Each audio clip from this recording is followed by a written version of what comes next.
Not the usual ang Sunday run kaninang umaga ni Dingdong Dantes. Kasama ni Kapuso Primetime King sina Kuya Kim Atienza, Benjamin Alves at ilang miyembro ng isang running community. Naka-black shirt sila na may mensahe ng paglaban at pagtakwil sa katiwalian.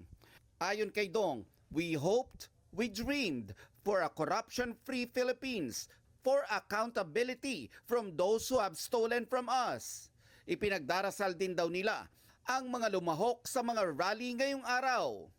May kanya-kanya raw tayong paraan ng pagpapahayag ng ating hinaing at paghahanap ng pag-asa. Ang ilang mga celebrity lumahok din sa trillion peso march sa EDSA. Ang up, tubig, baha, pagnanakaw, korupsyon.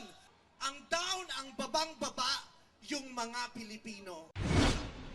Si Jenilyn Mercado naman nagpost sa Instagram ng mensaheng protect people, not pockets. Invest in the future, not corruption. Panawagan niya, end corruption now.